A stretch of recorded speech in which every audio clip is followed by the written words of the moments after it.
Bueno, muchísimas gracias por estar aquí. Mi nombre es Jordi Nadal, soy el director general adjunto de Arquia. Y, como les decía, agradecer que dediquen un rato con nosotros a estar esta tarde, aunque la verdad que con la que está cayendo se está mejor aquí dentro casi que en la calle, ¿no? Bueno, nosotros, nuestro modelo Arquia de la banca de proximidad, pues no nos cansamos de decirlo y es un poco esto, ¿no? Es decir, esta tipología de eventos que le llamamos de pequeño formato, ¿no? Poder estar cerca con nuestros clientes y explicarle pues aquellas cosas que les interesan. Continuamente lo estamos haciendo en todos los ámbitos. Venimos de un par de semanas con eventos con clientes farmacéuticos presentando una guía fiscal que editamos expresamente para esto.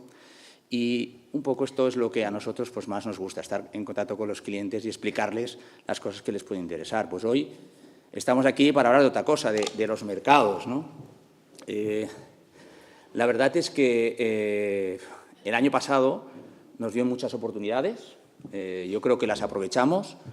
Los que estuvieran con nosotros pudieron verlo por la rentabilidad de nuestros fondos y la evolución fue muy positiva.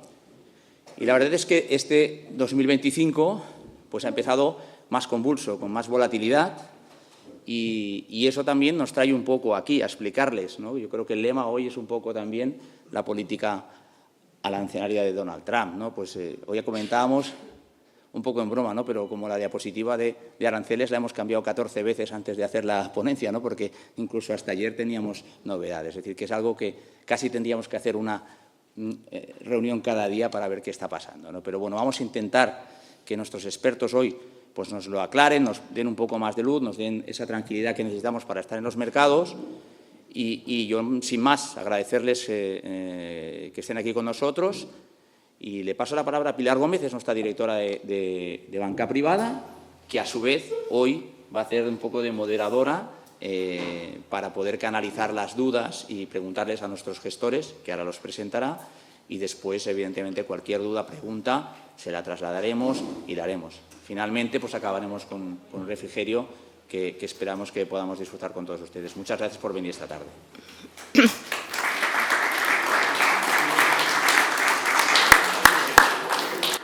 Gracias, Jordi.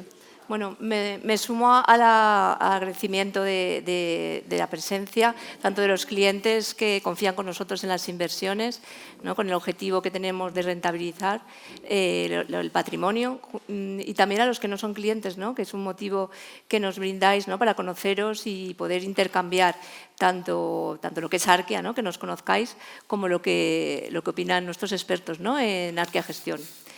Hoy estamos con el departamento de Arquia Gestión. Tenemos al responsable de renta fija, Ramón Cirat. Tenemos al responsable de renta variable, Javier Carulla. Y tenemos al director, ¿no? De inversiones de Arquia Gestión, Josep Bayarri. Bueno, estamos en un momento de una máxima volatilidad en el mercado.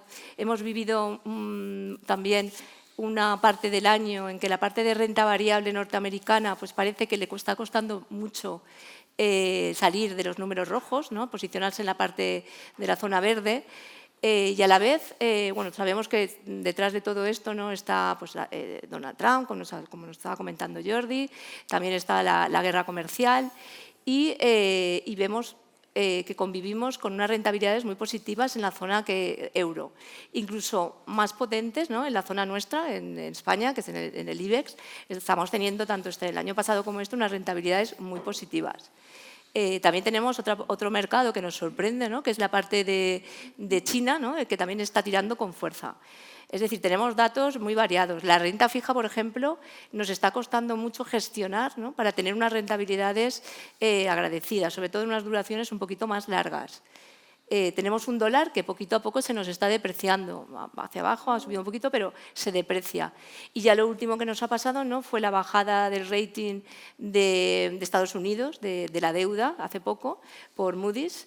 Y bueno, pues estamos en una situación que con todos estos datos no sabemos qué opinan en Arquia Gestión, cómo debemos de tomarlo y que si hemos hecho algún cambio, ¿no? En nuestros fondos de inversión frente a todos estos datos que tenemos, ¿no? En un cóctel de datos fantásticos, ¿no? De volatilidad y demás.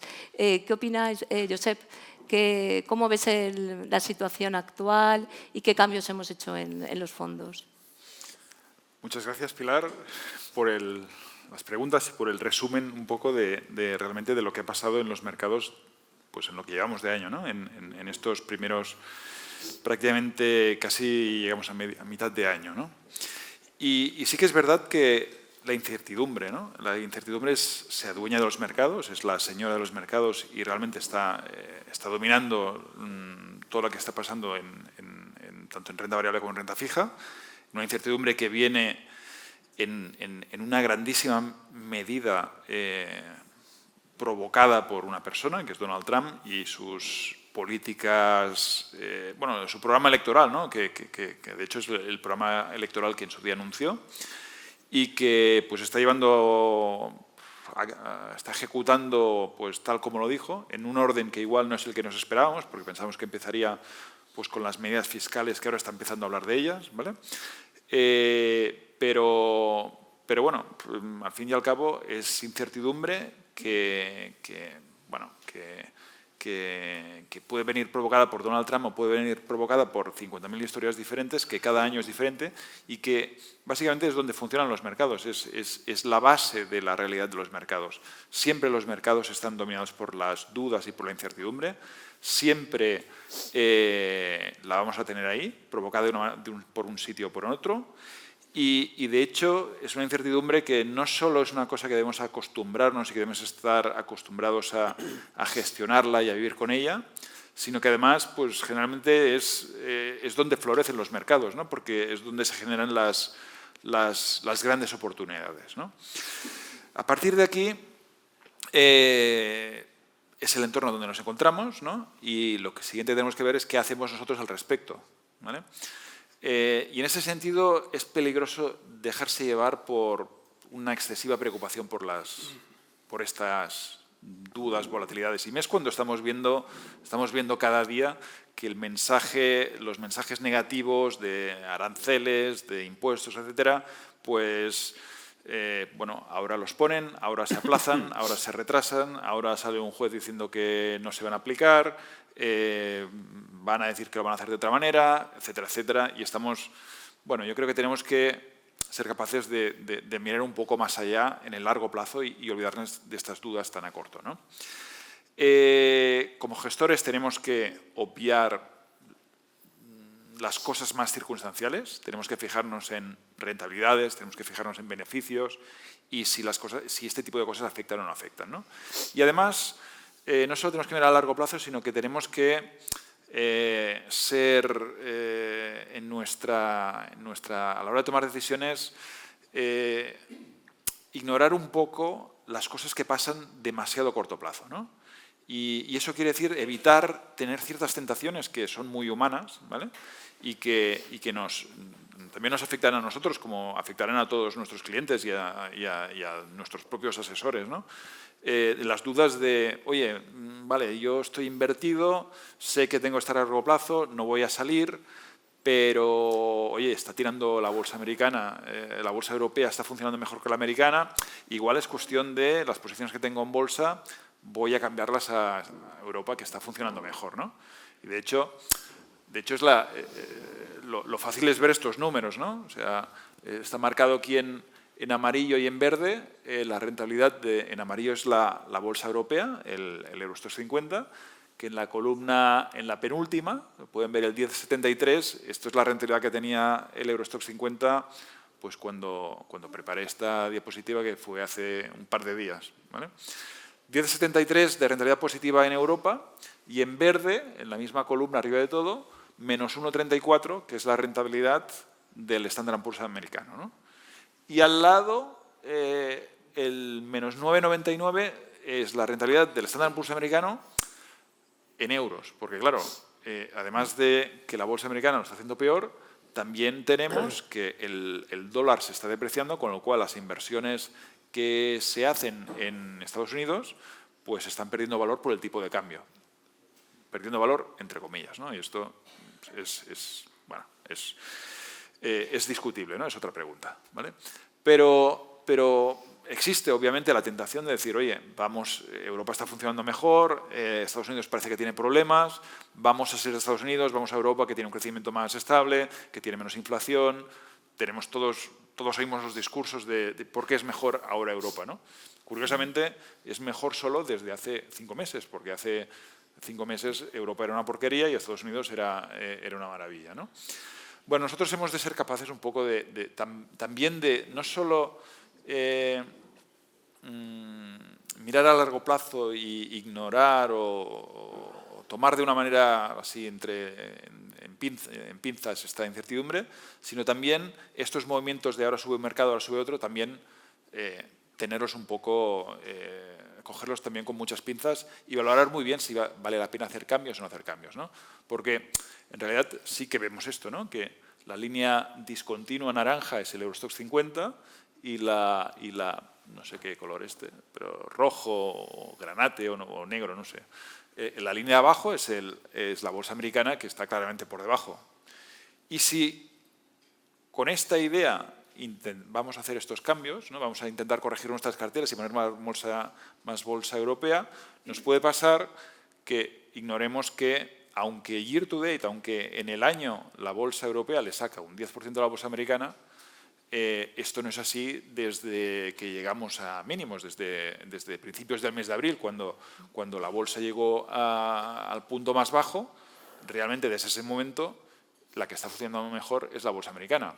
Con lo cual, hacer estos cambios solo porque hay un 10 ahí y un 0 en el otro, pues no tiene mucho sentido, ¿vale? Porque podemos estar ignorando otras cosas, ¿no? Entonces, nosotros lo que tenemos que hacer es fijarnos más en el largo plazo y estar pensando en qué economía es más dinámica, qué nos creemos más que puede funcionar. La economía europea, donde manda Bruselas, donde la innovación es una cosa difícil de encontrar, donde sí que hay un estímulo, ¿no? Alemania está estimulando la economía, pero invirtiendo en armas, ¿no? Y en defensa y en comprar misiles y tanques, que a nivel de productividad va a ayudar en 0, ¿no? Mientras que en Estados Unidos, pues, a pesar de que tengan problemas de inflación, que tengan problemas que dicen que pueden tener problemas de crecimiento, que aún no los hemos visto, siguen innovando, siguen las empresas líderes mundiales en tecnología, siguen siendo americanas, es la tecnología que genera productividad. Entonces, ¿qué es lo que nos creemos, ¿no? Pues, bueno, de momento nosotros ya pueden imaginarse que muchos cambios, con lo que ha pasado, pues tampoco habremos hecho, ¿eh? Lo que pasa es que igualmente, o sea, no hemos hecho ningún cambio, ¿vale? Pero va por barrios, ¿vale? En función de pues, cada tipo de producto, cada tipo de fondo, pues se han hecho cosas o no se han hecho nada, o se han hecho cosas que igual no tienen nada que ver con estas razones, pero que sí que se han cambiado. Pues si quieres empezamos, Josep, por los perfilados y nos comentas qué cambios han habido. En perfilados, básicamente han habido 2 tipos de cambio, ¿vale? El primero viene por la parte de bolsa americana y el segundo viene por la parte del tipo de la exposición a divisas, ¿vale? Por la parte de renta variable, sí que hemos cambiado algo. No hemos tomado medidas en el sentido de vamos a invertir en Europa, que va mejor. No. Lo que sí que hemos hecho es un poco rebalancear la cartera, que habíamos dejado que corriera un poco. No voy a decir demasiado, pero sí que es verdad que llevamos unos años donde la parte de los valores de crecimiento, ¿vale? Lo que serían pues tecnológicas, por ejemplo, o consumo discrecional, las compañías que más crecen habían sido las que han liderado los mercados, ¿no? Nvidia, etcétera, ¿no? Nvidia y todos sus acólitos, digamos, ¿no? Sí. Este tipo de compañías han liderado el mercado, lo han hecho muy bien durante estos años, nos han generado muchísimas rentabilidades. Nosotros en los fondos teníamos posiciones de estas compañías y si imaginamos que igual teníamos un 5% en Nvidia, ¿no? Después del año pasado, con la subida que ha tenido, ese 5% igual se ha convertido en un 7%. ¿vale? Y esto pasa con todas las compañías, ¿no? Las que subieron muchísimo el año pasado, que son este tipo de compañías que crecen mucho, pues no solo han crecido en cuanto a negocios y beneficios, sino que también han crecido en su peso en nuestras carteras por su propia regularización. Entonces, cuando pasa esto, puedes hacer dos cosas: recortar o dejar que corra, ¿no? Si ves que hay recorrido por delante, oye, que vayan subiendo, ¿vale? Cuando ves que este recorrido queda un poco en el entredicho, pues igual es el momento de, ¿vale?, de rebalancear y volver a las cosas a ponerlas un poco en su sitio, ¿no? Y esto es lo que ha pasado, lo que hemos hecho este año, a principios de año, ¿no? Realmente había corrido mucho, ya nos gustaba, también había corrido mucho el año anterior y el otro, ¿vale? Eso no es una razón para cambiar, pero sí que es verdad que hay un sentimiento del mercado que ya no es tan favorable, ¿no? Hay muchas más dudas, hay mucha más gente cuestionando este tipo de compañías y además hay un factor de incertidumbre que es Donald Trump, que además pues genera aún más dudas, ¿no? Entonces, en una situación así dices, bueno, pues vamos igual a rebalancear la cartera, reducir el peso en valores de crecimiento y que la cartera quede un poco más equilibrada, ¿no? Se llama blend técnicamente, pero quiere decir que hay un poco de todo, ¿vale? Es lo que hicimos. De hecho, contra el índice nos ha ido bien porque hemos generado alfa, que quiere decir que hemos subido más que el índice, ¿vale? Y con este cambio, de manera indirecta, ha subido algo el peso en Europa, pero no porque hayamos decidido invertir más en Europa, sino porque simplemente los valores que nos gustan y los que hemos utilizado para neutral esta posición, en parte, pues, pueden ser bancos europeos, ¿no? Y esto, pues, al subir peso, pues, indirectamente ha subido el peso en Europa. Pero no es una decisión de vamos a aumentar el peso, vamos a comprar Eurostoxx 50. No, es simplemente hemos aumentado el peso en bancos y en bancos, pues, el peso de los bancos europeos es más grande que el americano, ¿vale? Y en el tipo de cambio sí que hemos reducido algo, hemos reducido la exposición al dólar en la cartera americana, o sea, sin salir de Estados Unidos hemos cubierto parte del riesgo de divisas, ¿vale? Pero esto tampoco es que pensemos que el dólar puede seguir depreciándose, no, es más un tema de gestión de riesgos, ¿no? O sea, tener una posición muy alta en dólares implica que nuestra cartera tiene mucha volatilidad cuando hay todo este volumen de noticias y simplemente para reducir ese riesgo lo que se hace es pues cubrimos uno de los factores de riesgo principales que es el euro-dólar y con eso la cartera queda un poco más, se va a mover menos, digamos. Y estos serían principalmente los dos cambios que hemos hecho. Los perfilados. ¿Y en la parte de renta variable? Buenas tardes. Bueno, en renta variable lo que hemos hecho es ser muy disciplinados. Básicamente hemos aprovechado las bajadas, hemos bajado el peso en valores más defensivos y lo que hemos hecho también es subir en valores más agresivos como tecnología, bancos, industriales. Entonces, pero siempre teniendo un poco la visión, diríamos, a largo plazo, ¿no? Y lo que hemos visto, pues, si lo ponéis aquí en la... que a medida que va el horizonte temporal es mucho más largo, por ejemplo, a 30 años, la probabilidad de ganancia diríamos que es del 100%, ¿no? Pero si es de un día, esto se reduce a 52%. Y normalmente pues, nosotros pues, invertimos, nuestra voluntad es muy a largo plazo, ¿no? Entonces, tenemos otro gráfico, que es el de NVIDIA, que básicamente es lo que muestra la anterior diapositiva, ¿no? Pues que si hemos mantenido pues, la inversión a 5 años, la revalorización de NVIDIA ha sido de 1.432%.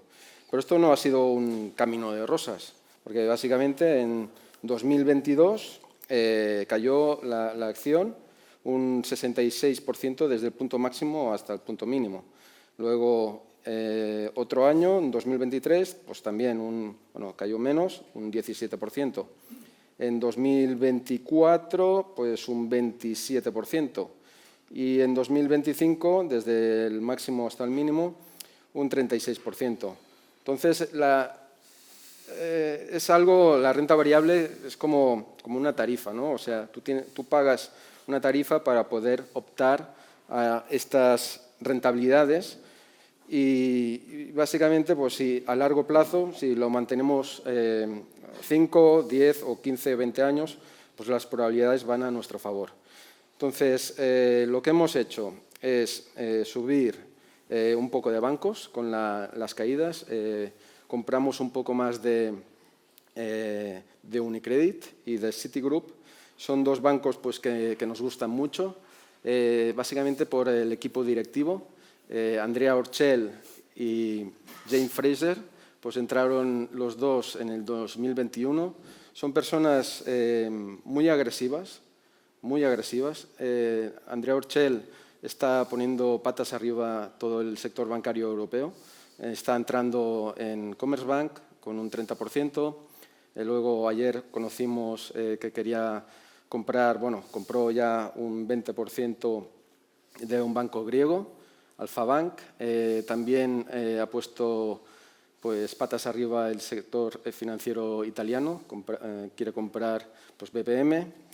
Entonces, todo esto lo ha hecho una vez ha saneado todo el banco. O sea, en 2021 pues, el banco no era un banco de segunda división y ahora lo que ha hecho pues transformarlo en de primera división con unas rentabilidades o un ROTE del 19%, rentabilidades muy, muy buenas. Ha ajustado mucho el banco, reduciendo pues, bueno, aumentando la eficiencia. Y Citigroup, pues Jane Fraser, pues ha hecho más o menos de lo mismo, ¿no? Pues ha reducido la burocracia, ha reducido pues el tamaño del banco, ha reducido pues sectores o países que no eran rentables. Y bueno, básicamente pues desde el 2008 pues el banco no levantaba cabeza y desde que está ella pues está cumpliendo todo lo que está diciendo, de que quiere ser mucho más rentable de lo que era antes, con ROTEs o rentabilidades del 11%. Y bueno, es lo que está consiguiendo.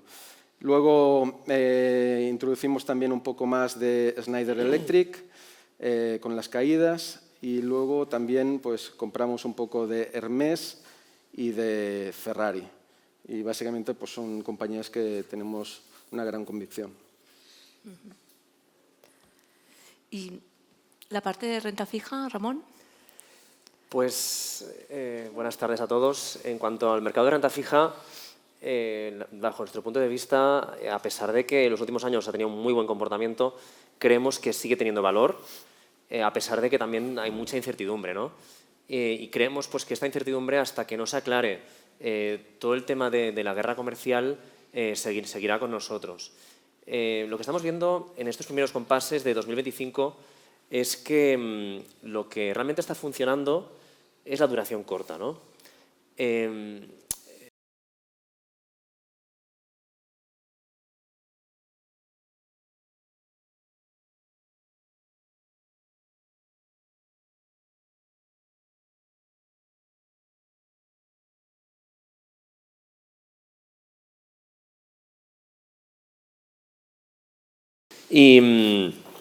Y bueno, y un poco pues en ese sentido, por otro lado también lo que vemos es que las curvas de tipos están ganando pendiente. ¿Qué pasa? Que los tramos largos te están pagando más TIR que un tramo corto, ¿no? Por eso mismo hay que buscar ese equilibrio de ir empezando a alargar duración, pero de forma controlada, ¿no? Esto por un lado. Luego, en cuanto al crédito, nosotros somos fieles, tenemos una fiel convicción de que la base de nuestra cartera tiene que ser el crédito corporativo de calidad, investment grade. Seguimos infraponderados en deuda high yield y lo que buscamos es ese tipo de emisión, ¿no? Que nos pague un diferencial atractivo frente a la deuda soberana, pero buscando emisiones de compañías solventes y sobre todo de mucha calidad, ¿no? Y sobre todo que si se confirma pues, un potencial escenario de desaceleración de la economía, pues que el impacto en las carteras pues, sea el mínimo posible, ¿no? Y Ramón, el renta fija flexible, que es un fondo de renta fija con una duración cercana a 5 años, que el año pasado sacó una rentabilidad cercana, bueno, superior al 7%, y que entró un patrimonio muy importante en el fondo. Este año no llega a despegar mucho, ¿no? Le está costando. Sin embargo, como decía Josep, los de renta fija a corto plazo y incluso los monetarios están sumando más. Claro, esto en las carteras pues también nos afecta y demás. ¿Qué cambios habéis hecho? ¿La guerra comercial puede ser que le esté afectando? Y si nos puedes decir cómo prevés cerrar el año con el renta fija flexible. A ver, el fondo Arquiabanca Renta Fija Flexible es un fondo de renta fija, quizás de nuestra gama el más agresivo, el más arriesgado, el que tiene un punto más de volatilidad. Bueno, como pueden ver aquí en la diapositiva, la línea negra es la evolución de nuestra gama de fondos de renta fija. La línea negra, el renta fija flexible. La línea naranja, no sé si se aprecia, sería esta de aquí, la del renta fija euro. Y el más conservador, que sería prácticamente un fondo monetario, sería nuestro fondo Arquiabanca Ahorro, ¿no?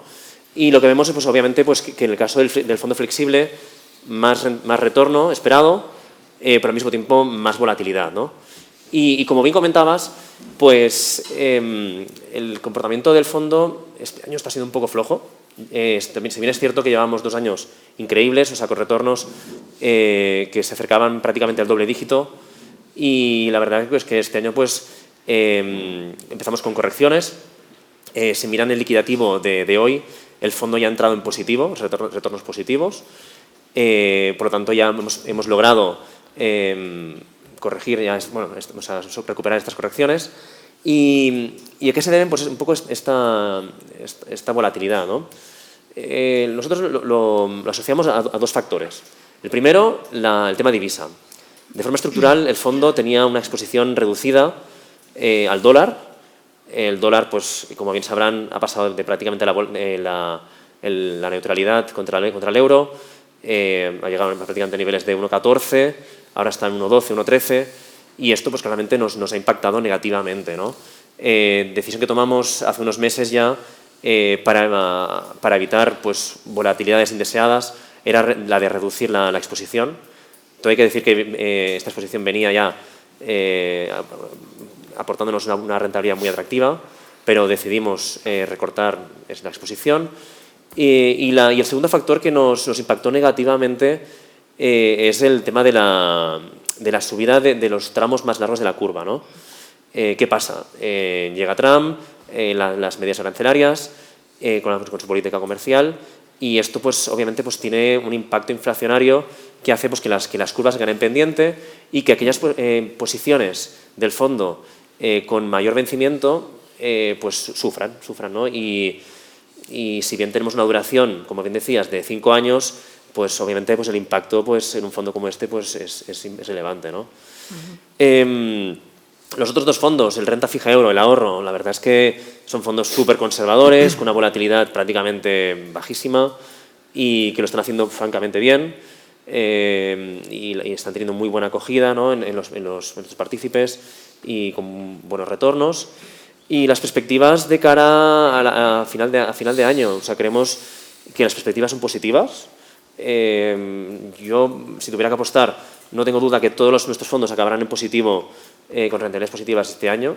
Y bueno, creemos pues, que el entorno pues, para renta fija, a pesar de que ha corrido mucho, sigue siendo positivo, ¿no? Y claramente lo que juega a nuestro favor es la TIR que ofrecen actualmente los bonos, ¿no? Y, Josep, ya nos ha comentado Ramón un poco el tema del dólar, pero bueno, en banca privada sobre todo nos preocupa que tenemos carteras con renta fija, renta variable, la parte americana, nos afecta bastante, ¿no? La depreciación del dólar continuamente, 1,14, 1,13, estamos en 1,12, y se oye, ¿no?, que vaya a seguir depreciándose,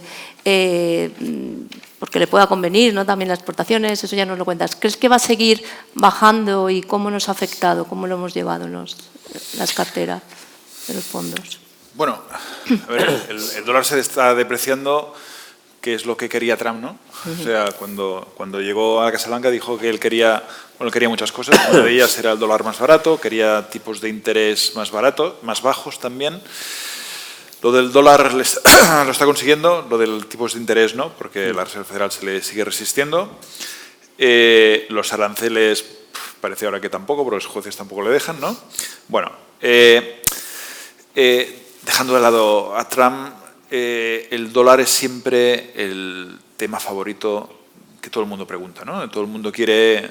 es como una apuesta bipolar, ¿no? O binomial de 1 o 0, ¿no? Dólar o euro. Y es una... puedes invertir en renta variable y puedes subir más o menos, pero el dólar es como algo muy simple de... Bueno, el rojo-negro, ¿no? Pero aunque sea la pregunta más simple y más habitual, es igual la más difícil de contestar, porque es como decir si va a salir rojo o negro, ¿no? Pues lo que hará que salga una cosa o la otra, pues en un casino será pues la fuerza que le dé comparado con la velocidad de rotación de no sé qué. Es algo súper complicado de valorar y realmente pues es tan complicado que básicamente se convierte en algo con una probabilidad del 50%, ¿no? Es totalmente aleatorio. Sobre la incertidumbre de si hay que estar en dólares o en euros, además añadimos el tema de si realmente conviene hacer esas coberturas, ¿vale? Y eso afecta muchísimo, depende del tipo de valores que estemos hablando, ¿no? En el caso de la renta variable, por ejemplo, cuando hablamos de... Tenemos que cubrir la divisa, ¿no? ¿De qué estamos hablando? Porque cubrir es muy fácil, pero la pregunta tiene muchísimos matices. Cuando hablamos de cubrir la parte de dólares de una cartera, estamos hablando de cubrir el valor de las acciones americanas, cubrir las ventas de esas compañías en dólares. O sea, si tenemos una compañía americana que cotiza en dólares y vende el 50% de su facturación a Europa, ¿tenemos que cubrirla toda o solo la mitad? O si tenemos una empresa europea que cotiza en euros, Schneider Electric decías tú antes, ¿no? Sí. Es una empresa europea, ¿no? Cotiza en euros y vende en Europa, pero también es uno de los principales suministradores de sistemas de gestión de energía en las granjas de servidores del plan americano de inteligencia artificial, ¿no? Todo lo que se cubre en dólares tenemos que cubrirlo porque esos contratos que son en dólares van a fluctuar su valor, ¿no? Entonces, cuando decimos cubrir, realmente tampoco sabemos lo que vamos a cubrir. Estamos asumiendo, tanto asumimos riesgo cuando cubrimos que cuando no cubrimos. Es una cosa súper complicada, ya lo están viendo con las dudas que estoy planteando, y te puede llevar a situaciones absurdas, que puedes estar cubriendo tú la cartera y en realidad por detrás la compañía ya la está cubriendo. Entonces, en general, en renta variable es la propia cotización la que se cubre. Cuando tú compras una empresa americana y el dólar se deprecia, dices, está bajando la valoración de esa compañía americana, ¿no? Pero en realidad esa compañía que vende también a Europa, esas ventas a Europa están subiendo de valor, con lo cual sus beneficios van a subir más de lo que se prevé. Y vas a tener una compañía que se deprecia su valor por la cotización, pero por el otro lado, sus beneficios van a subir y por eso va a subir su cotización. Y las empresas europeas que venden a Estados Unidos, dentro de un tiempo se van a dar cuenta que el valor en euros de esos beneficios cae, porque el dólar ha caído. Entonces van a ganar menos de lo que se espera. Con lo cual, aunque ahora estén teniendo un valor más alto, su cotización va a tender a bajar, ¿vale? Con lo cual, al final el mercado se corrige solo y no tiene mucho sentido ir haciendo estos arbitrajes, ¿no? Y en renta fija es aún más extremo, ¿no? O sea, Ramón lo decía, ¿no? En el renta fija flexible teníamos renta fija en dólares, ¿vale? Y la teníamos porque el tipo de interés americano es mucho más alto que el europeo. Aquí con tipos del 2 y ahí con tipos del 5. ¿Dónde inviertes? Hombre, ahí me dan el 5, invierto en Estados Unidos, ¿no? Y esto lo tienes que hacer mientras haya una claridad de visión de que las cosas van a seguir siendo así. Trump genera un factor de riesgo, un factor de incertidumbre, que dices, oye, es verdad que en dólares los bonos pagan mucho más que en euros, pero aquí hay un tío que dice que el tipo de cambio tiene que bajar, igual no es bueno jugármela porque realmente el mercado está actuando en contra. Entonces, en ese caso, lo que hay que hacer es cubrir, ¿no? O lo que hay que hacer es reducir ese riesgo, es no invertir en Estados Unidos aunque pague más. Los que dicen que el dólar va a seguir depreciándose, bueno, hay teorías, ¿no?, que dicen por qué tiene que depreciarse o por qué tiene que apreciarse. En general es por el tipo de cambio, ¿no? El tipo de cambio a 2 años, ¿vale?, que es lo que está graficado aquí un poco. Es difícil de ver, pero lo voy a explicar, ¿eh? El tipo de cambio generalmente explica el momento de la divisa. Si en Estados Unidos el tipo de interés sube, los inversores institucionales dicen, oye, prefiero tenerlo en Estados Unidos que en Europa, porque los tipos de interés están subiendo más ahí. Si ahí me pagan el 5 y además veo que están subiendo más, me voy ahí que voy a ganar más dinero. Mientras que en Europa me están pagando el 2 y van a bajar tipos de interés. Voy a invertir en Estados Unidos. Cuando invierto en Estados Unidos, ¿qué pasa? Que hay gente comprando dólares, ¿no? Estos inversores chinos o japoneses o europeos que compran bonos americanos, para comprar los bonos americanos tienen que comprar dólares para pagarlos, ¿no?, porque se pagan en dólares. Entonces hay gente comprando dólares y eso hace que suba el euro, ¿vale? Perdón, que suba el dólar, ¿vale? ¿Cuál es la situación que tenemos? Pues básicamente es esta, ¿no? Tenemos el Banco Central Europeo, que está bajando tipos de interés, los ha bajado ya 3 veces, en junio seguramente los van a volver a bajar.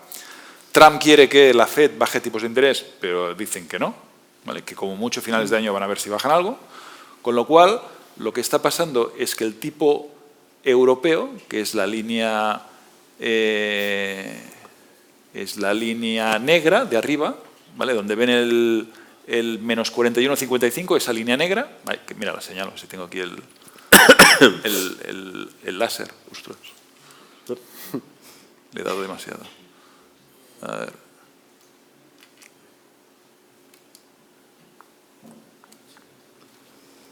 Tengo el dedo demasiado grande. Esta línea negra, que son los tipos de interés europeos, están bajando más que la de los tipos americanos. Con lo cual, lo que debería pasar es que el dólar se apreciara, porque los tipos aquí están cayendo y todos lo sabemos. O sea, sabemos que el Banco Central Europeo, aquí no tenemos problemas de inflación, los tipos van a bajar. ¿Para qué voy a invertir en unos bonos que cada vez pagan menos? Prefiero que me paguen un 5% en Estados Unidos, ¿no? Deberíamos ir a dólares, pero es la incertidumbre que es lo que está afectando al tipo de cambio. Y en esta situación, lo mejor es no asumir riesgos. O sea, no es un tema de qué va a pasar, porque la teoría te dice que tendría que apreciarse el dólar y no se aprecia. ¿Quién manda? El mercado no se equivoca, manda el mercado, siempre manda el mercado. Por razones X o Y que no nos podemos ni imaginar. Pero al final nosotros como gestores lo que tenemos que decir es, aquí hay un riesgo que no me compensa. Si no me compensa, fuera, ¿vale? Y eso quiere decir que tenemos que reducir el peso en la renta fija flexible, por ejemplo, o en los perfilados también hemos bajado ese riesgo para eliminar volatilidad en los fondos. Y repasando un poco, aunque antes lo hemos valorado, Xavi, nos vamos a la parte de renta variable más a Europa, porque bueno, estábamos viendo que las rentabilidades son superiores. Nos metemos en algún sector tipo infraestructura por todas las dotaciones, que es 500.000 millones de defensa y todo esto que oímos, o incluso nos vamos a la bolsa china, ¿no?, que está tirando muy fuerte. ¿Nos vamos? Bueno, la bolsa china la verdad es que empezó muy bien el año, pero luego sí que el problema es que es muy volátil. Entonces, intentamos ahí solo tener, por ejemplo, un 2%, ¿no? Un 1% en Alibaba y otro 1% en Tencent. Y luego en Europa sí que es verdad pues, que hemos ido incrementando, pero gracias también a las bajadas que ha habido en el mercado, ¿no? Y entonces, bueno, mantenemos una posición muy importante en el sector bancario. Tenemos un ETF del sector bancario europeo que nos pesa un 3% en el fondo Arquea Banca Líderes Globales y tenemos un 3% ahora también de Unicredit. Creemos que el sector bancario europeo sigue teniendo bastante potencial. Es verdad pues, que llevan revalorizaciones muy importantes, Unicredit 50% y después Banca Española también 50% también. Pero sigue estando bastante barato, ¿sabes? Creemos que todavía le queda bastante potencial. Y luego en industriales, pues lo que hemos comentado, ¿no? Pues hemos incrementado un poco más en Schneider Electric con las bajadas y reducimos pues compañías algo más defensivas para poner algo más agresivo, que es lo que he comentado antes. Pero siempre esto cuesta mucho, ¿no? Porque cuando cae el mercado un 20%, tienes siempre dudas de ¿va a caer un 20% más o no? Pero bueno, incrementamos, solo hicimos, por ejemplo, en el Arquia Banca Líderes Globales, cambios del 5 o 6%. Tampoco, sí que hemos capturado una parte importante de la subida. Por ejemplo, Unicredit pues lo compramos en 40 y algo y ahora está en 57. Esto es un 40 y pico % de rentabilidad. Pero invertimos solo un 0,5, por ejemplo. Tampoco nos aporta mucho, pero es algo. Y así es lo que hemos hecho, ¿no? Y en China, pues lo que hemos dicho, Alibaba y Tencent. Y en infraestructuras, pues de momento todavía no hemos invertido nada. Es que la cartera que tenemos nos gusta mucho, por lo cual que si sube bastante pues, el sector bancario a nivel europeo y global, pues iremos quitando por ahí y a lo mejor pues sí que podemos incrementar pues, en infraestructuras. Y hay un sector que se escucha mucho, ¿no? Que es el tema que no hemos hablado, el tema de la salud. Había un discurso que se oía, ¿no? Del envejecimiento de la población, que iba a tirar, que con las acciones que están vinculadas a este activo. ¿Crees que le afecta la guerra comercial? ¿Es un sector a tener en cuenta? ¿Cómo lo ves de cara a corto o medio plazo? Bueno, nosotros en el tema salud, por ejemplo, yo me enfoco más en el líderes globales. Ahí tenemos un par de compañías, que es Novo Nordisk y Eli Lilly. Son compañías pues, que se benefician mucho del potencial que tiene el tema de la obesidad y son como compañías de alto crecimiento.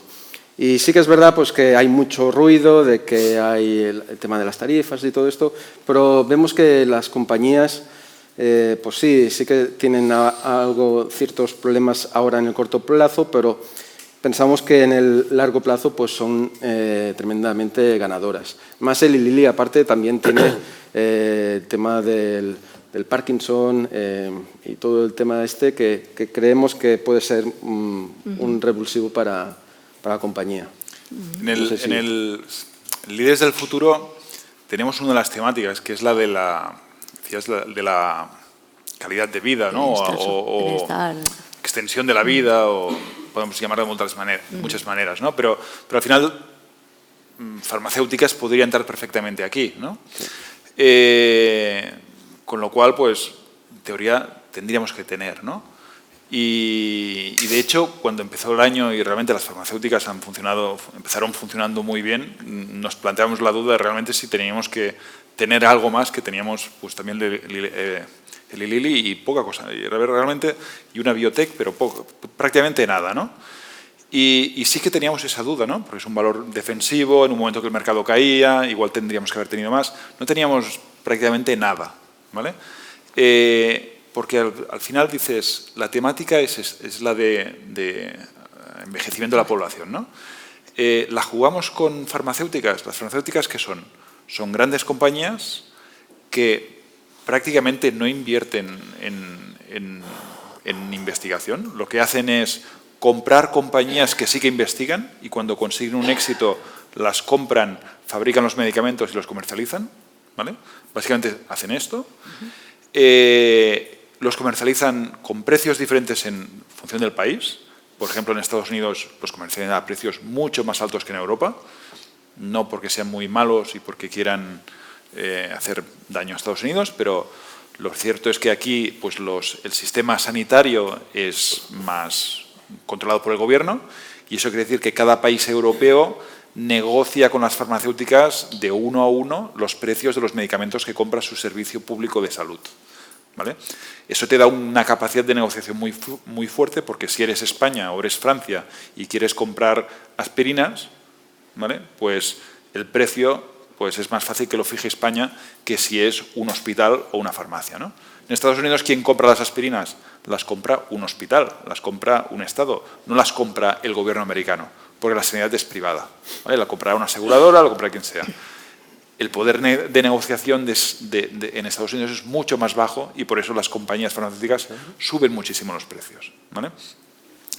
¿Esto qué nos lleva? Que además son compañías europeas, que en algún momento sabemos que Estados Unidos va a intentar, Trump va a intentar poner coto a una situación que él considera injusta y que en realidad podríamos decir que es injusta, ¿vale? ¿Y cómo lo va a hacer? Pues negociando, igual que hacemos en Europa, ¿no? Negociando que me tenéis que rebajar los precios un 25% o os voy a fastidiar, os voy a poner un arancel del X%. Y esto es lo que ha pasado recientemente. No es una cosa nueva, porque en el primer mandato de Trump ya lo insinuó, lo intentó. Ahora estamos en el segundo y aquí no se le va a escapar, ¿vale? Con lo cual, pues cuando nosotros tenemos el Líderes del Futuro y tenemos que invertir en envejecimiento de la población, podemos invertir en este tipo de empresas o podemos invertir en otro tipo de empresas que no son farmacéuticas, pero que también están muy vinculadas a esta temática. Tenemos lo que se llama MedTech, ¿vale? Que son compañías como Boston Scientific, como Stryker, como Intuitive Surgical. Son compañías pues, que hacen prótesis, por ejemplo. Son compañías americanas que fabrican prótesis de cadera, prótesis de 50.000, o sea, son los líderes mundiales en fabricación de prótesis. Intuitive Surgical fabrica robots para quirófanos. O sea, aquí en España tenemos en los principales hospitales públicos tenemos el robot Da Vinci, que es un producto de Intuitive Surgical, y son compañías americanas, con lo cual aranceles pues, no les afectan, ¿vale? O sea, a menos que se los pongamos nosotros, ¿vale? Que sería un poco absurdo porque quien lo compra son los estados, o sea, nos pondríamos un arancel que lo cobraríamos nosotros y lo pagaríamos nosotros, o sea, no tiene ningún sentido. Entonces, calidad de vida es una temática, tiene sentido, nosotros invertimos en esta porque es una de nuestras temáticas principales, pero hacerlo a través de farmacéuticas no nos gusta, ¿vale? Porque tenemos ideas que pensamos que son mejores, que generan más crecimiento y que son negocios más que nos gustan más. Entonces, por todo lo que habéis dicho, al final, ¿qué sectores son refugio frente a la volatilidad que estamos viviendo dentro de los sectores que nos quedan, que no hemos comentado? Mira, por la parte de líderes globales, nosotros, ¿cómo conformamos la cartera, ¿no? Nosotros tenemos un 25% en bancos, un 25% en tecnología y el otro 50% pues hay varios sectores, ¿no? Que son pues, industriales, telecomunicaciones, salud, y es ahí donde intentamos pues, colocar algunas ideas algo más defensivas, pero nos gusta mucho pues, el componente defensivo, puede resultar un poco raro, pero también growth, ¿vale? Ahora lo explicaré. Hay dos sectores que creemos que son muy defensivos, que uno es el sector de control de plagas y el otro es el de gestión de residuos. El de control de plagas pues, es un sector que bueno, pues el líder mundial es Rollins, es una compañía americana pues, que se creó en 1950, más o menos, 1947 creo que era. Y primero pues, era una emisora de radio. Entonces, después de unos años se compró una marca que se llama Orkin y es lo que dio pues, que fuera una empresa de control de plagas. Y es líder, es una compañía muy familiar, el 55% de la compañía pues, está en manos de la familia Rollins. Y hay un componente que me gusta mucho que es el tema de, pues crece orgánicamente, ¿vale? Pues va creciendo su negocio y también pues, crece de forma inorgánica. Es muy agresiva, es muy agresiva. Tiene, cada 3 años, pues a lo mejor se ha comprado en los últimos 3 años unas 100 compañías. Entonces, son 4 o 5 líderes, 4 o 5 compañías dentro de este sector y luego el que tienen, bueno, pues tienen el 50% y el otro 50% pues son pequeñas compañías. Entonces, tienen mucho potencial porque van comprando cada año, pues, y este es un sector pues, que es esencial para la sociedad. A nadie le gusta ver roedores en en el McDonald's. Entonces, las ventas de esta compañía, por ejemplo, crecen un 10%. Los márgenes pues, están en el 51%. Y lo vemos pues una compañía muy defensiva. Al igual pues que Waste Management, que está dentro del sector de gestión de residuos, pues ¿Cuál, también... Xavier? ¿Cuál has dicho? Waste Management. Sí, y esta es una compañía esencial también para la sociedad, pues hace pues, el reciclaje de las basuras y lo bueno pues que va creciendo pues cada año, ¿no? Porque la población también pues, es cada vez mayor, se generan cada vez más basuras, necesitan más plantas y así. Entonces, bueno, tienen un gran potencial, tienen gran potencial también de fijación de precios, barreras de entrada. Y bueno, son este tipo de compañías que nos gustan mucho. No tenemos Nestlé, no tenemos Danone. Creemos que estas compañías son muy buenas cuando el mercado baja. Curiosamente, pues entra mucho dinero. Y cuando suben, pues es verdad pues que no suben tanto, pero no se quedan tan atrás como Danone o Nestlé, para decir algo. Y la parte nuestra, ¿no? La parte del IBEX, hemos visto que este año está tirando como ninguno, ¿no? Sí. El año pasado también. ¿Cómo ves de cara al cierre del año? ¿Cómo crees que van a ir los valores? ¿Hay algún precio para comprar? ¿Estamos aún a precio? ¿Hay tirón?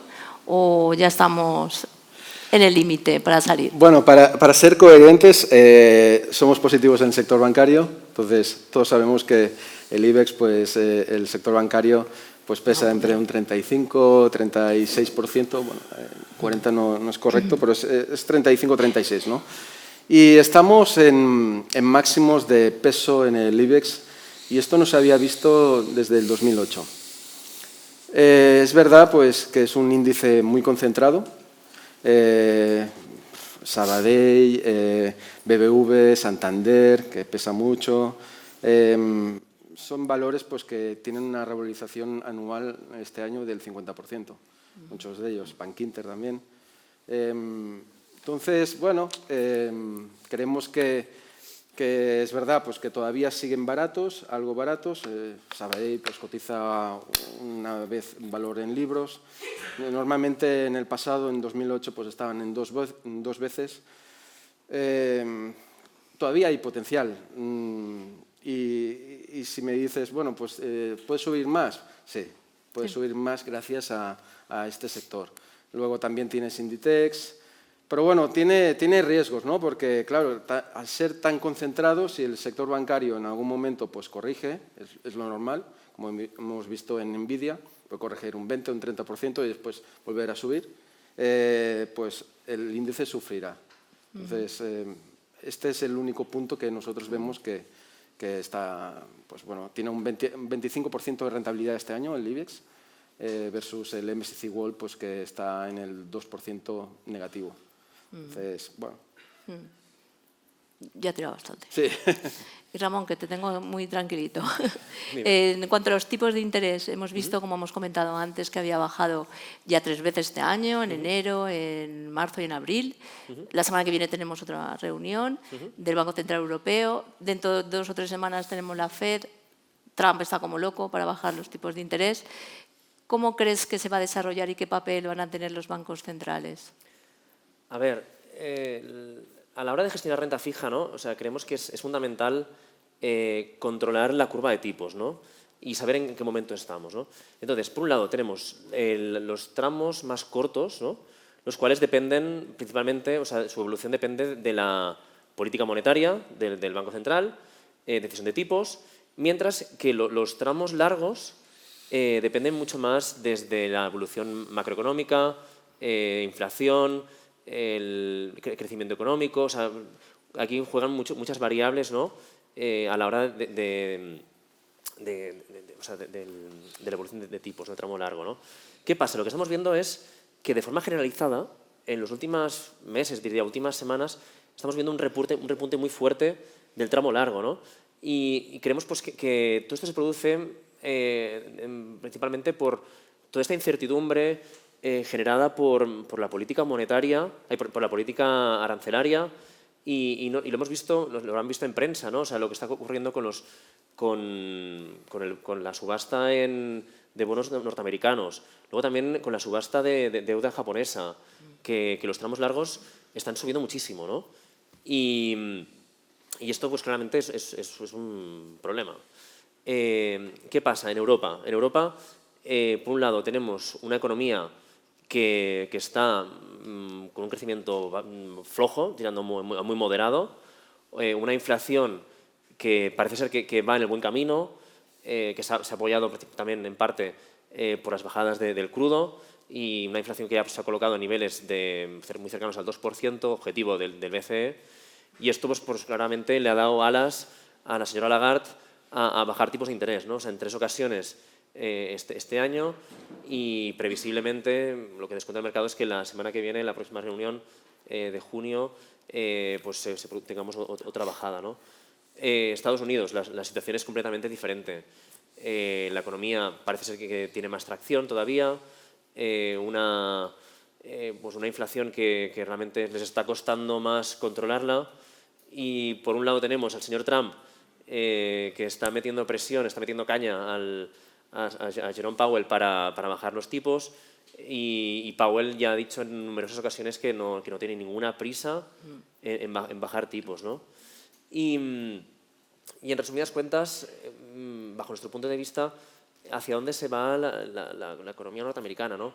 En primer lugar, creemos que podría desacelerar moderadamente, una inflación que debería ser fuerte, seguir fuerte, y podría repuntar incluso, y lo que más nos preocupa, el tema del déficit y la deuda pública, ¿no? Lo cual está a niveles bastante preocupantes, ¿no?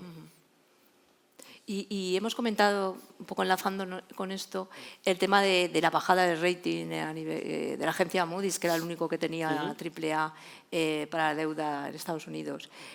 ¿Cómo nos afecta en las carteras? Hemos hecho antes un repaso. ¿Cómo nos afecta en las carteras y cómo crees que se va a desarrollar el tema? ¿Cómo nos va a afectar principalmente? Como comentas, ¿no? O sea, la deuda norteamericana, el Treasury americano. Históricamente, la deuda norteamericana tenía rating AAA por todas las agencias.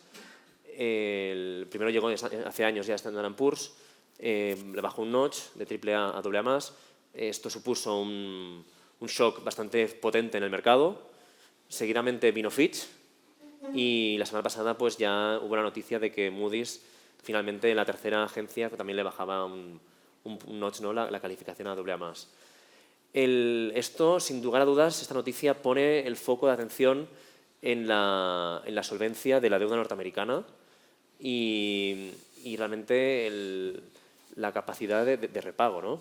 Debemos tener presente que los niveles de déficit público de la economía norteamericana el año pasado, 2024, eran superiores al 7%, 7,3% concretamente, y cuando estructuralmente hablábamos de niveles de déficit del 4 o 5% antes de la pandemia, ¿no? ¿Esto en qué se traduce? Pues obviamente más déficit, mayor deuda pública, ¿no? En la siguiente diapositiva, que podrán observar, ven los datos según el Fondo Monetario Internacional, de cuál es la evolución de la deuda pública respecto al PIB por países. Tienen el caso de Estados Unidos, Francia, Bélgica, Reino Unido y Alemania. Y ven pues claramente la tendencia alcista, ¿no? Y incluso las previsiones del Fondo Monetario Internacional son que en 2030 que pasemos de niveles de un 120% de deuda pública a niveles de 140%, ¿no? Lo cual es preocupante, ¿no? Y creemos que se deben tomar medidas urgentes para solventar esta situación, ¿no? Quizás el único país que hasta el momento ha tenido pues, un nivel de deuda pública más controlado, más disciplina fiscal, es Alemania. Pero ahora ya las últimas noticias que conocimos hace un par de meses, hasta Alemania ya me ha dicho que levanta el tema de la deuda pública, o sea, de los límites. Así que un tema Vamos a preocupante, vivir ¿no? con- Y luego también cómo juegan un poco nuestras carteras, ¿no? Respecto a esta pregunta, creemos pues que hasta hace poco, bueno, hasta hoy, el bono Treasury, o sea, el Tesoro americano, ha servido como activo refugio, ¿no? O sea, como en momentos de volatilidad, ¿no? Y o sea, un poco se ha utilizado como ese ancla que te permite pues, capear el temporal, ¿no? en momentos complicados de mercado, ¿no? Y esta nueva situación pues, un poco pone en entredicho el papel del Treasury como activo refugio, ¿no? Y ya hemos visto pues, cómo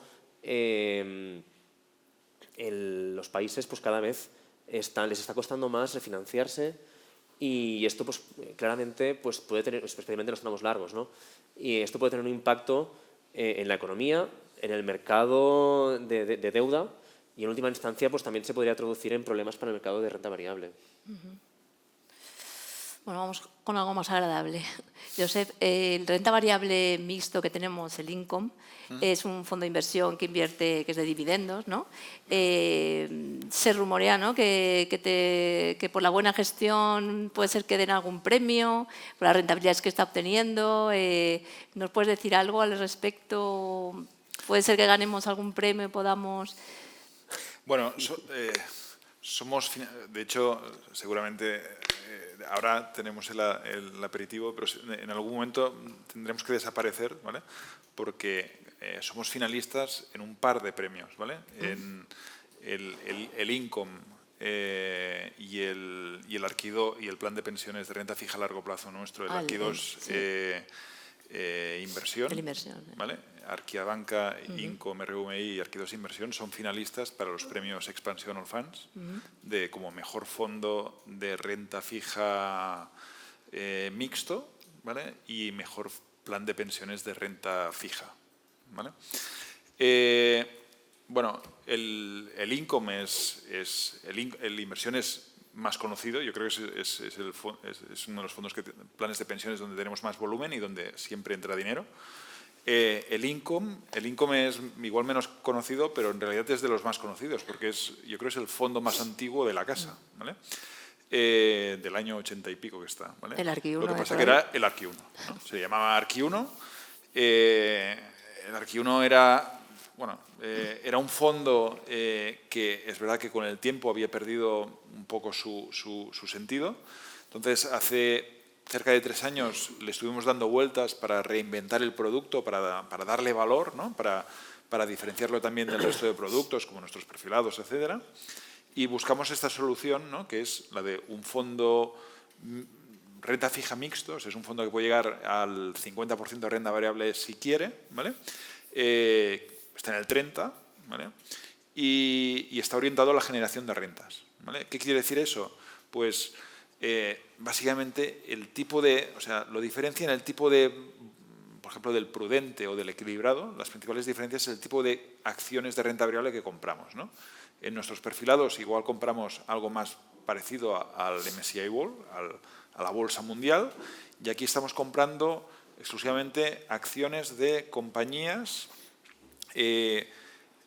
con una visibilidad de dividendos que es ascendente, o sea, son compañías que pagan dividendo, que pagan un dividendo relativamente alto, pero sobre todo que es un dividendo que va subiendo, con lo cual, y si tenemos esa visión de que sube, quiere decir que tiene una generación de flujos de caja, que el dinero que entra en la compañía pues va creciendo con el tiempo, y eso normalmente también quiere decir que es una compañía poco endeudada porque lleva mucho tiempo en el mercado, porque generalmente implica también que es un producto maduro, no es una compañía de crecimiento como Nvidia que está inventando cosas, sino que es una compañía que lleva 1000 años en el mercado.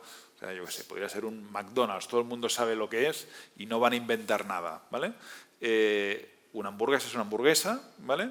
Y aquí no van a descubrir nada, simplemente van a vender más, van a intentar vender más. O Rollins, por ejemplo, cualquier compañía de este tipo, ¿no? Para tener esos flujos tan previsibles y al alza, tiene que ser una compañía muy establecida. Y si está tan establecida, también normalmente está poco endeudada. Es ese tipo de compañías en las que invertimos, ¿no? Tienen menos volatilidad, por ejemplo, en un momento como este de incertidumbre, pues acostumbran a aguantar mucho mejor y generan estos dividendos, ¿no? Y en renta fija es parecido. O sea, tú puedes comprar renta fija pensando en compro este bono que está valorado al 80% de su valor nominal, ¿vale? Porque pienso que va a subir y que cuando venza me van a devolver el principal, ¿no? O puedo decir, oye, voy a comprar un bono que está a su valor, ¿vale? Pero que paga un cupón alto, ¿vale? Me paga un 4%. No voy a ir a ganar dinero con ese bono que se revalorice. No, yo solo estoy pensando en el cupón y busco un cupón que sea alto, ¿vale? Pues estoy comprando esto. También es un tipo de inversión más prudente. Con algo más de duración también, ¿vale? Pero en cierto sentido, desde el punto de vista de rating, de riesgo, de solvencia de la empresa, es más solvente, ¿vale? Es algo más estable, más conocido y que genera esas rentas. Y lo creamos con dos versiones, una que se acumula ahí y la otra que paga un dividendo. El fondo paga alrededor de un 4% anualmente, ¿vale? Que se puede cobrar como dividendo o se puede capitalizar en el mismo fondo, ¿vale? Bueno, esta idea, que es diferente de los restos de fondos, pues, hombre, realmente está funcionando. De hecho, por aquí tenemos la rentabilidad. Esto lo tenemos, el fondo lo creamos a finales del 22, a finales de año, hará 3 años, que es normalmente cuando toma más protagonismo el track record, ¿vale? Pero en estos 2 años y medio apenas, pues se ha realizado alrededor de un 20%, ¿vale? Que es casi un 8% TAE, ¿vale? Y además no solo lo ha hecho bien, sino que además contra competidores, ¿vale? Que aquí hay unos cuantos, no hace falta leer los números, pero el nuestro es el naranja, que está en el 120%, arriba de todo, ¿vale? Lo ha hecho pues muy bien comparado con fondos de Amundi, de AXA, de Invesco, BlackRock, Fidelity. O sea, realmente pues a nivel comparativo con el resto con los principales campeones mundiales del mundo de los fondos, pues nos estamos quedando muy bien, digamos, ¿no? Y eso con un 30% de exposición a renta variable, que un poco también la pregunta es ¿por qué 30, no 50 o 0, ¿no? O sea, estamos en un 30 porque pensamos que la renta variable tiene valor, pues por eso estamos invertidos en renta variable. No estamos en un 50, eso te dice por qué no estamos en 0, ¿vale? ¿Por qué no estamos en 50? Pues básicamente no estamos en 50 porque los cupones de los bonos que cobramos son mucho más altos que los dividendos que pagan las acciones, ¿vale? Y si nos paga más los bonos, pues vamos a tener más bonos, ¿vale? Si fuera al revés, tendríamos más acciones. Y esa es un poco la filosofía del fondo. Vamos a intentar buscar ese alrededor del 4%, ¿no? Mientras los tipos estén por donde están. O siempre el máximo que podamos, pero el 4 ahora es un buen número. Y con este mix de renta fija y renta variable, pues podemos conseguirlo y ahí estamos. Pues así tenemos suerte esta noche y mañana nos enteramos, ¿no? Nos Mañana lo publicaréis en la página. Esta noche lo veremos. Ya Así marketing se va a encargar de hacer difusión. Pues hemos intentado preguntar, muchas gracias a los tres, todas las cuestiones en un abanico de preguntas que creíamos, ¿no?, que os podían interesar a nivel de inversión. Pero antes de pasar al patio, al cóctel, ofrecemos, pues, si quieren hacer alguna consulta en estos momentos a los especialistas, tanto renta fija, variable, que se nos haya quedado un poco en el aire y estarán encantados de contestarle. Y ya posteriormente pues ya pasamos al patio, al cóctel. David.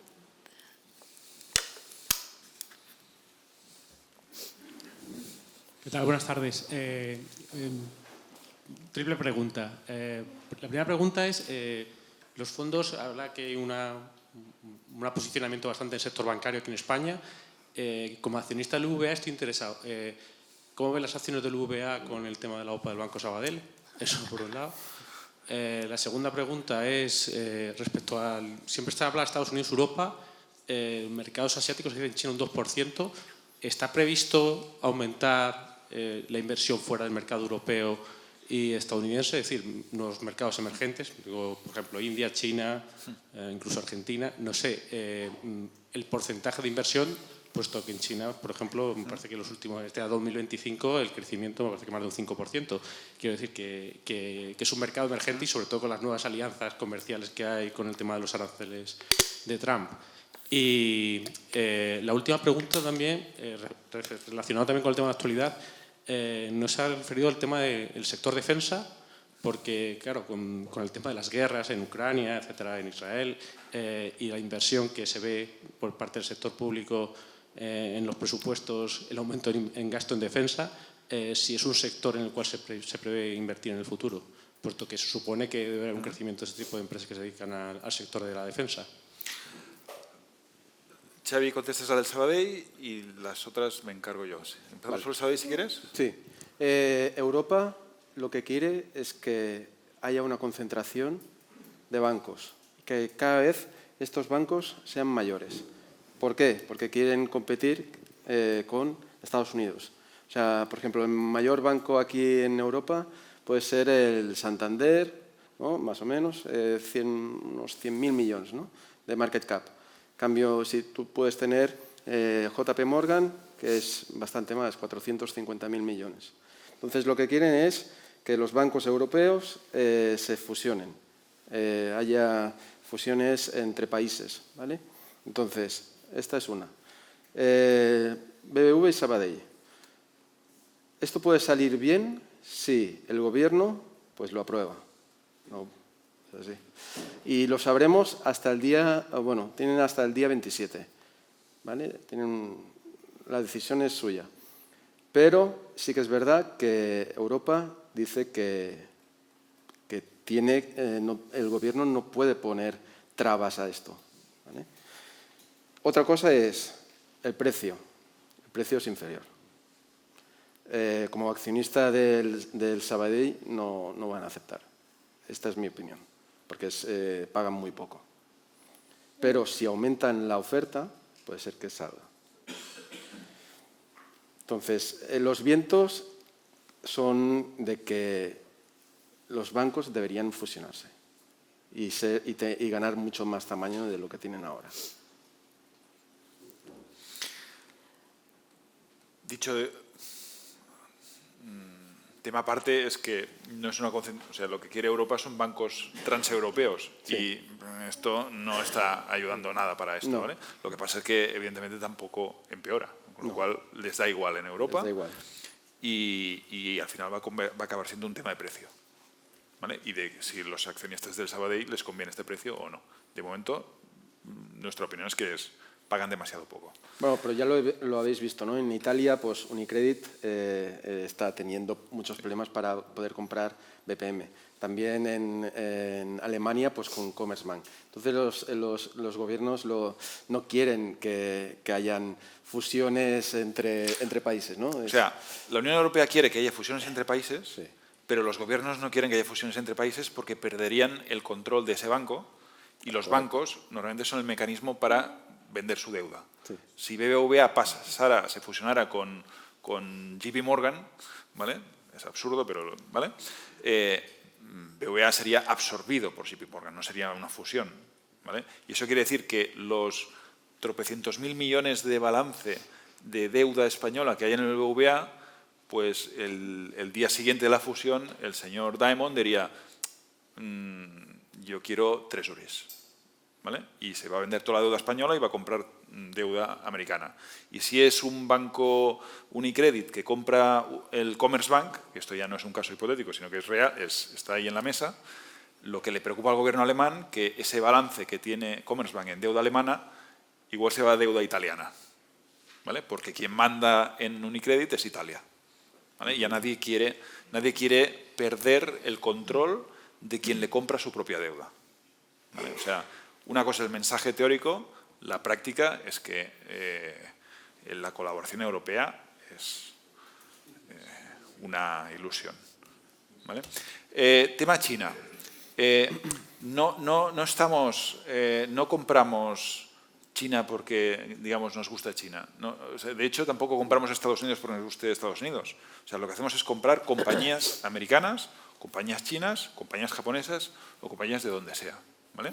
Si compramos China es porque vemos, bueno, hemos comprado, tú tienes Tencent y Alibaba, ¿no? Alibaba, sí. Y yo tengo, en el Líderes del Futuro, tengo Tencent, Alibaba y después tengo Sea, por ejemplo, que es una compañía que cotiza en Estados Unidos, pero es China también. Hay varias compañías que parecen americanas, pero en realidad son chinas, videojuegos, historias de estas, ¿no? Es un tema de la compañía, no es un tema del crecimiento del país. Si eso tiene sentido, lo vamos a hacer. Teníamos, por ejemplo, Meituan en Líderes del Futuro. Hemos cerrado esa posición porque no nos acaba de convencer el nivel de crecimiento de la economía china. Meituan es como una especie de globo, ¿vale? Para traducirlo a versión en española, es como un globo, pero chino, o sea, a lo bestia, ¿vale? Que es una compañía súper sólida, que gana dinero, no es como Globo, ¿vale? En este sentido, ellos ganan dinero, aquí no, ¿vale? Y va muy bien, pero sin crecimiento este tipo de compañías no acaba de funcionar. Tenemos BYD en Líderes del Futuro, BYD, que ya, ¿no? Vais viendo cada vez. Yo en Madrid ahora, hoy me ha sorprendido bastante la cantidad de BYDs que he visto, ¿vale? Incluso taxis, ¿no? Líder mundial en coches eléctricos y sigue creciendo, y además ahora el otro día bajó porque han dicho que van a recortar los precios un 20%, no por, básicamente lo que quieren es cargarse la competencia a base de estrujarles con los márgenes, porque además son la compañía con el margen más alto del mundo cuando fabrican un coche, por encima de Tesla, que sería casi el segundo. Son ideas que nos gustan y por eso pues las compramos, pero no es por una filosofía. Y después había una tercera que ya no me acuerdo. Defensa. Defensa en Líderes del Futuro, Líderes Globales, son fondos ASG, ¿vale? Tiene una política de ASG que restringimos en la inversión en todo lo que sea armamento, prostitución, pornografía, armas, alcohol, etcétera, ¿vale? Con lo cual es un tema que está pues limitado en este sentido. De hecho, hay una normativa europea que ahora, pues, ahora igual se la quieren saltar, ¿vale? Pero hay una presión a nivel institucional para que no se invierta en este tipo de temas. Nosotros tenemos esta directriz, tenemos dentro de este sector, tenemos EADS, ¿no? En Líderes Globales, Airbus, sí. pero solo porque cumple con EADS, es Airbus, ¿vale? Pero solo la podemos tener porque tiene un porcentaje, el porcentaje que tiene en defensa es menos del 20%. Menos del 20% en sus cuentas de resultados, ¿vale? Pero ese tipo de inversiones están restringidas por aquí. No tiene que, tu negocio principal no puede ser el armamento. Son los fondos de renta variable. En los fondos perfilados no existe esta restricción, pero no es tampoco la filosofía de inversión. Y la otra cosa es que, bueno, también lo que hablábamos al principio, oye, cuando ha salido la noticia ha hecho un boom, el que está invertido ahí pues le ha ido muy bien, ¿vale? Pero no dejan de ser compañías que, o sea, no nos gustan las compañías que ganan dinero porque hay un político que dice que ahora toca esto, porque mañana igual dice que toca lo otro, y eso que ha subido un 30 baja un 30, sino que nos gustan las compañías que ganan dinero porque tienen un buen negocio. O sea, porque fabrican coches que la gente quiere, no porque el gobierno ha decidido que ahora toca esto, ¿vale? Y una reflexión sobre small caps frente a grandes compañías. Es demasiado, o sea, sí, pensamos que aún es demasiado pronto. ¿Vale? De hecho, tuvimos un para estar en small cap, ¿vale? Entiendo que la pregunta va por aquí, ¿eh? Tenemos más large cap en general y seguimos pensando que es mejor mantener large cap. Llegará un momento que, o sea, de hecho hemos tenido algunos intentos, ¿no? Hemos comprado alguna vez, pues de hecho en los perfilados tenemos una posición pequeña, ¿vale? Porque pensamos que ya era el punto de entrada, no acaba de serlo. Con Trump, en teoría, debería funcionar, pero con las dudas que hay sobre el crecimiento, o sea, las medidas de Trump en teoría favorecen las pequeñas empresas, ¿vale? Pero en realidad las medidas están tan mal hechas que les está perjudicando, ¿no? Porque en teoría menos aranceles, es decir, menos importación, las compañías americanas pueden crecer, pero entonces se han dado cuenta que estas compañías americanas, sus proveedores son chinos, ¿no? Y resulta que los que iban a funcionar mejor, resulta que ahora no pueden ni comprar a sus proveedores, ¿no? Entonces, y si el crecimiento baja, son las que son compañías como más apalancadas, ¿no? Como si el crecimiento sube, van a subir más, pero si hay dudas sobre el crecimiento, tienes un riesgo mayor. Entonces, por ahí pensamos que aún no es el momento. Hola, buenas tardes. Sí, dos preguntas, ¿vale? La primera pregunta es respecto del modo de gestionar, ¿no? ¿Cuán complicado y cuán difícil debe ser para vosotros en las circunstancias actuales, ¿no? Con Trump, me refiero. ¿Por qué? Pues porque en los años anteriores hay una previsibilidad, hay una trazabilidad respecto de variables macro, respecto de variables micros, a la hora de ver evolución de tipos, crecimiento. Pero claro, no me gustaría estar en vuestro pellejo teniendo un señor que realmente él es el que a golpe de, y ya no a golpe de tuit, ¿no? A golpe de ley, puede decir A, decir B, y luego vamos a ver si eso al final es así, y luego vamos a ver si es legal o no. Eso entiendo que obviamente os quita mucha visibilidad, ¿no? Como pregunta número uno. Y como pregunta número dos, el tema del tamaño de la deuda norteamericana, ¿no? Yo el otro día me pasó un compañero un gráfico del crecimiento de la deuda norteamericana y de la deuda mundial, ¿vale? Del déficit a nivel mundial, y asusta ver la evolución desde el año 2008. Es estratosférica, ¿no? Y ese informe acababa con una pregunta que es la que yo creo que todavía nadie se atreve a hacer, pero que va a haber un momento que se tenga que decir, ¿no? Ya no es un tema de que se quite la AAA o se dé, o haya varias agencias o tengan más o menos intereses, ¿no? Sino en tanto en cuanto va a llegar un momento que esa enorme bola de nieve puede hacer que quite credibilidad a los bancos centrales para absorber esa deuda en caso de urgencia. Gracias. La primera, sí pero no, ¿vale? O sea, sí que es verdad que es una situación muy difícil, pero a la hora de invertir no lo es tanto porque no afecta a... O sea, miramos más allá de lo que es la reacción de los mercados a cada una de las noticias de Trump, ¿vale? O sea, si nos fijamos demasiado en lo que se dice o en las noticias a corto plazo, igual nos volvemos locos, pero si realmente pensamos en las cuentas de resultados de las compañías, pues la cosa, o sea, la visibilidad es mucho más grande, y esto lo enseñaba a Xavi con ese gráfico y decía, oye, es que a 30 años la probabilidad de perder en renta variable es 0, ¿vale? A un año, creo que era, es 50%, Sí. ¿vale? Claro, es verdad, y Trump añade más riesgo a ese un año, pero nosotros estamos pensando en compañías que están jugando a unos plazos que son mucho más largos, entonces no tenemos que tomar medidas pensando en lo que dice Trump, porque si al día siguiente serán otras las medidas, ¿no? Y al tercero las habrán anulado. Entonces, si el fondo va a moverse, va a tener volatilidad, sabemos que la volatilidad va a subir, pero tenemos que mirar más allá, ¿vale? En el tema de la deuda, sí, es complicado, pero es que las variables son muchas, ¿eh? O sea, el tema no es solo cuánto crece la deuda, sino quién va a comprarla, ¿no? Y ahí es donde a veces chirría las cosas que dice Trump, a veces entran en conflicto, y entiendo que ya le pararán en lo que toque, porque al final no nos olvidemos que Estados Unidos es un país con déficit constante, ¿vale? Con un déficit comercial constante, ¿vale? Que es lo que quiere reducir Trump, pero ese déficit comercial en una contabilidad nacional se compensa por las entradas de flujos, ¿vale? Y las entradas de flujos normalmente han ido a la deuda pública. Claro, si realmente quiere reducir ese déficit comercial, quiere decir que menos dinero va a entrar en la bolsa, en la deuda americana, y eso quiere decir que los tipos van a subir, ¿vale?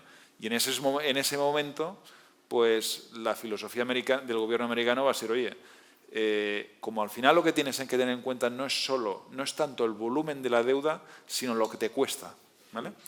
Cuando eso se haga cada vez más caro, pues van a tener que tomar más medidas de reducción van a tener que poner más serios en el tema de control del déficit.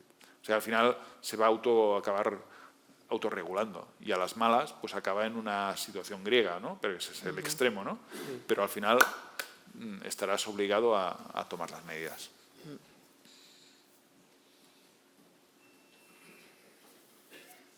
Obviamente eso te perjudica si tienes deuda americana, pero ahí nosotros tampoco somos jugadores en esto. Buenas tardes. En relación con la renta fija, 2022 hubo un buen batacazo, ¿no? La idea es que ahora mucha gente con esta volatilidad está pensando irse a renta fija para estar más seguro. ¿Cómo veis esa evolución de la renta fija en función de todo lo que está ocurriendo con el bono a 30 años? En fin, una idea si queremos ir a renta fija y nos vamos a ir a un sitio peor que la renta variable. A ver, como bien comentabas, ¿no? 2022 tuvimos la tormenta perfecta, ¿no? Partíamos de unos tipos de interés muy bajos, de forma muy drástica, muy fuerte, los tipos empezaron a subir y esto pues impactó muy negativamente en las carteras, ¿no? Hemos tenido 2 años espectaculares, buenísimos. Eso sí, partíamos de una base en que los tipos de interés ya nos ofrecían una TIR, o sea, una TIR muy, muy alta, ¿no? Actualmente, obviamente, pues el mercado ha corrido, esto es un hecho, pero creemos que todavía tiene valor y fruto de ello pues es un poco lo que estamos viendo. Nuestra gama de fondos, a día de hoy todos tienen un retorno ya positivo y las perspectivas de cara a final de año pues creemos que seguirán siendo positivas. O sea, el ejemplo yo creo que lo ponías tú en renta fija flexible, ¿no? Que ha tenido esos puntos negativos que decías del Visa y la duración, sí. ¿Vale? Pero ahora ya está pues, en el cero, ¿no? Ha recuperado las pérdidas. ¿Por qué las ha recuperado? Porque tiene una rentabilidad a la cartera del 5%. Tú pierdes dinero, pero como vas generando cupones, llega un momento que solo por la tendencia propia, por la rentabilidad propia del fondo, esas pérdidas desaparecen. En el 22 esa TIR era 0, con lo cual no había nada que compensara. Ahora sí, ¿no? Y para que se hagan una idea, en nuestros fondos, aquí a Banca Ahorro tendrá una TIR bruta cercana al 2,7 aproximadamente. En el caso del renta fija euro, que es un punto más de riesgo, nos iríamos a un nivel cercano al 3% de TIR. Y en el caso del renta fija flexible, ya estaremos hablando de niveles próximos al 5%. Por lo tanto, el retorno esperado sería positivo.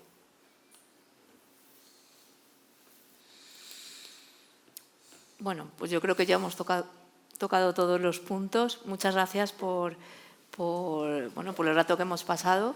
Espero que haya sido interesante para todos y nos vemos ahora en el cóctel, en el patio, aquí en la parte de atrás, y mucha suerte esta noche.